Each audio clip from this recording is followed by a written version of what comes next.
Si toi aussi tu n'arrives pas à tuer tes adversaires et tu te fais pioche à chaque fight, je pense que si cela arrive, c'est que tu n'as pas assez d'entraînement et de mécanique. Heureusement, je suis là pour t'aider. Dans ce tuto, je vais t'apprendre toutes les bases du peace control. Pour commencer, je vais te montrer une vidéo où je ne peace contrôle pas très bien.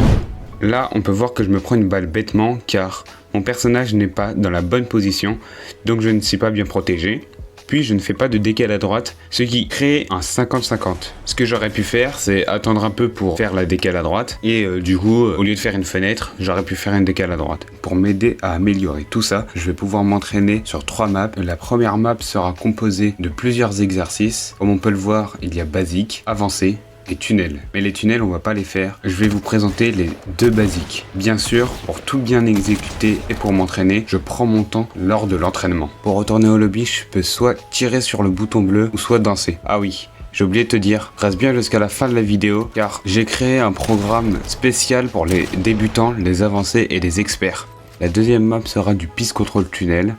Ah oui, j'ai oublié de vous dire, les codes des maps seront dans la description. Pour commencer, on a le choix entre 2 armes, soit le ravageur ou soit le space 12. Moi perso, je joue le ravageur, donc je prends le ravageur. Ensuite, quand tu arrives sur la map, tu dois absolument remplir tous les trous. Si il n'y a pas de cône par terre, tu en mets un. S'il n'y a pas d'escalier, tu en mets un. En fait, c'est comme tu veux, soit tu mets un escalier, soit tu mets un cône. Et il faut que tu avances jusqu'au bot pour pouvoir le peace control. Après avoir fini la map, on retourne au salon. Et on lance la map d'1v1 peace control. Ah ça y est, on a trouvé quelqu'un.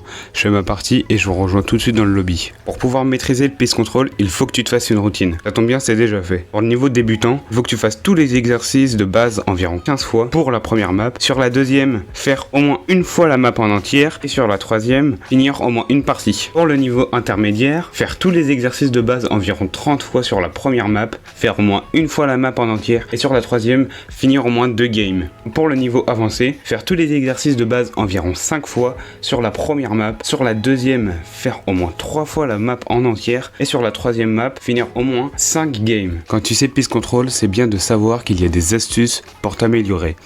Par exemple, il y a le shoot. Pour ça, à chaque fois que tu fais une edit, il faut que ton crosshair placement soit orienté vers l'adversaire. Tu vas me dire à quoi ça sert? C'est pour que tu n'aies qu'à faire un petit mouvement de souris ou de joystick pour pouvoir le toucher. Ensuite, on n'a jamais assez parlé de la décale à droite. C'est la chose la plus importante pendant l'exécution du peace control. Pour bien faire une décale à droite, tu dois faire l'edit en 3 sans que ton adversaire puisse te toucher. Ensuite, tu peux partir sur un saut, un tir et un reset. C'est assez rapide à exécuter, mais il existe une alternative, t'inquiète pas. C'est la même chose sans le reset. Pour la dernière astuce, quand tu peace control ton adversaire, tu dois absolument mettre une construction. Tu pourrais mettre un escalier pour une mongrale classique ou un cône pour ton pole fight.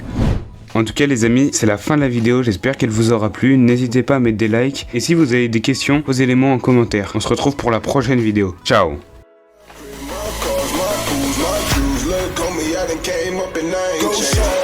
It's your birthday, we gon' party like it's your birthday. We gon' sip a